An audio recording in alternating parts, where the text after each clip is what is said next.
Hello! A few weeks ago I moved, and as I was moving all of my books, I found these 30-year-old Barbie comic books, and I was really interested what was inside them, and so I read them, and I really wanted to share with you some of the stuff inside because it is so painfully 90s and it brought back so much nostalgia for me. And I also wanted to share some very weird plot lines and questionable sentences and things like that as well. But here are what the magazines look like. So I have this Barbie fashion magazine. This is from December 92, so pretty old. This guy is from June 92. So these are 31 years old. And then this one is from the cover. Oops, the cover got ripped off of it sometime when I was a kid. But this is from November 94. So I saved some pages and I wanted to just kind of go through them and show you what is in a 30-year-old Barbie magazine. So I'm going to move over and then I'll just pop up a close-up of everything that I'm talking about so you can see everything up close. But let's get into it. I think we're going to start with all the nostalgia because this brought back so many memories. I'm surprised that these have made it so long. I've always been a reader, as you can tell, but I don't have a whole lot of books from my childhood, so I'm excited that these have survived so long in decent condition. I mean, this one, the cover fell off and stuff, but still not too bad. Barbie doesn't look too bad for being over 30. So let's start with some nostalgia. The first thing that I was surprised to find was this ad for Aladdin being in theaters. So that shows you how freaking old this is. Man, I remember going to the movies and watching I remember The Lion King. Man, I miss that. And a lot of the ads in here are for video games and things like that. So this one's for Sega Genesis. So if you guys saw on my Instagram a while back, a few weeks ago, it was for 4th of July, we stayed at an Airbnb and they had this big arcade machine and it had the Sega Genesis Lion King on there, which is my favorite game of all time. And I played the fudge out of that game all weekend. So yeah, the ads in here are really interesting to look at. This I thought was such a nostalgic picture because of their fanny packs and rollerblades.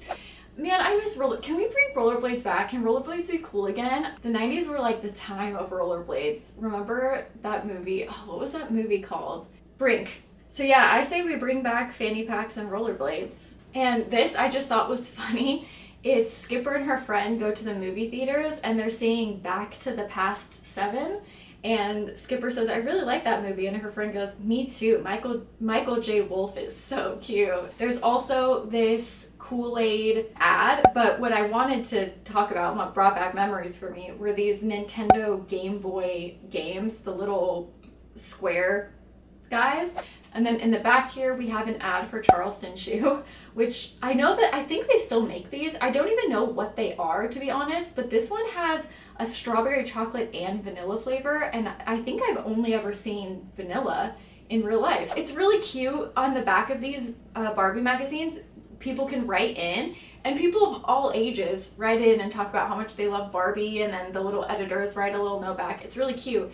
But the kids can send in designs for Barbie, so they draw a picture, send it in. The people that actually draw Barbie actually draw the outfit on her and then publish it in the magazines. I thought that was, I keep saying magazines, they're comic books, but you get what I'm saying. I thought that was such a cute idea, but I thought these pants were so painfully 90s, this design is so 90s, but anyways, I kind of want those. Oh my goodness, this hat. When I saw this hat, I was like, I remember these. I don't think I ever had one. I do know people who had one, and this is very reminiscent of, I don't know why, but this Mary-Kate and Ashley image is popping up in my head where they are wearing a hat very similar to this. The little hats with the flowers on them. Ay, ay, ay. This picture in general just brought back some sort of something. Oh.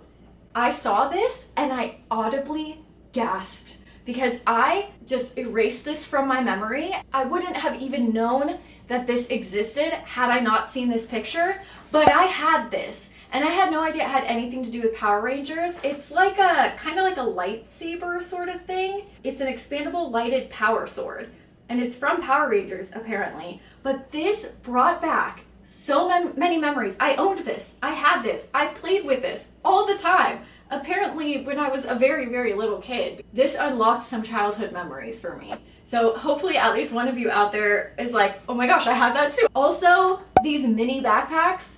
I had so many mini backpacks in the 90s. I loved these things. It's funny too because I wear a mini backpack right now, but you guys know if you grew up in the 90s how those were like the it thing. And then the last thing from this magazine is just something funny that I wanted to share because I felt like it was kind of weird. And I think it's supposed to be a joke. Like, I don't think it's supposed to be all that serious, but I still thought it was weird enough to share with you. Skipper is saying she's having a hard time concentrating at school because she had such a fun summer. And so she's like, I don't really want to go to school anymore. I just want to travel the world. And her coach is telling her, no, you need school. And she's like, I don't think so. You can learn everything you need to by traveling. And then she says, and what about getting paid for your job? If you hadn't gone to school and learned math, you wouldn't even know how much money you were going to give. And there's this guy handing her like it looks like a penny. And he's like, here's $1 million. And she's like, wow, thanks.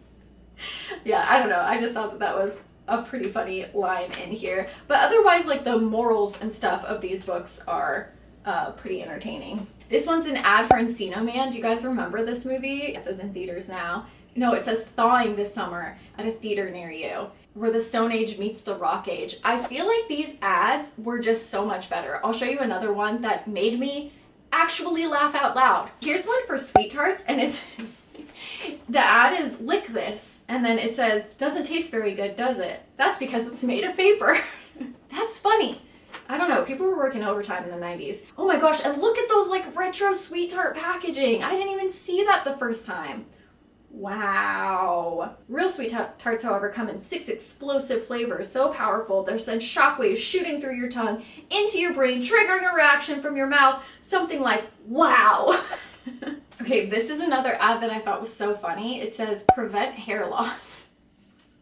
And it's a rabbit tied up. That's so, I laughed out loud when I saw this. I thought that this was hilarious. Anyways, this is for a Tiny Toons Game Boy, but I also forgot about Tiny Toons. Like, I just forgot that they existed. And then here is a Game Boy ad for Beetlejuice. But do you guys remember this Beetlejuice show from the 90s? I completely forgot that this existed. I loved this show, and now I'm on a mission. I'm gonna find it and I'm gonna rewatch it. Okay, so I think that's it for the nostalgia portion, but now I wanted to go through specifically this one. In this one particular, some weird stuff happened. So let me kind of bring you through the plot of this one. So first of all, we start in a doctor's office, and there's a doctor telling them that there's a special race sponsored by a travel club called See America First, and they want to interest people in traveling all over the United States.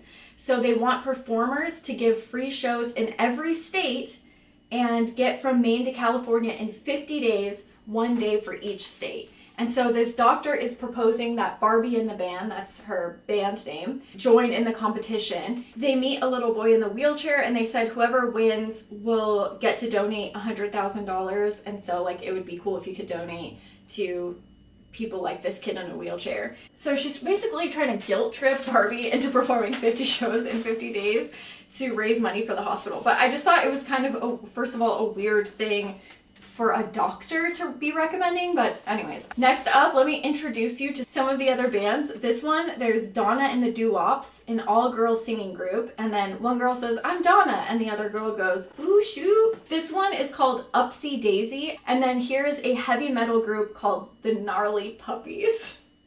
And I just thought that that was so funny. I think she has a tattoo even. Oh yeah, she does have a tattoo, and it says puppy love on it.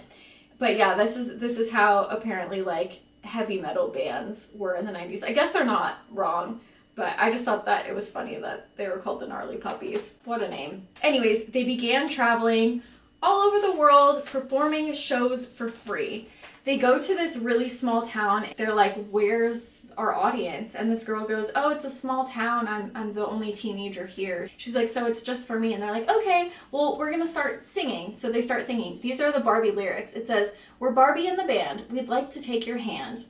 And then it says, no matter where we roam, we always feel at home. And then there's these old people, and she goes, why, Sam, listen to that music. How beautiful. Let's go see. And then she says, we're glad you understand. We want to take your hand. And then now the whole town has showed up because her lyrics were so groundbreaking. And then we get a little performance from Donna and the Doo-Wops.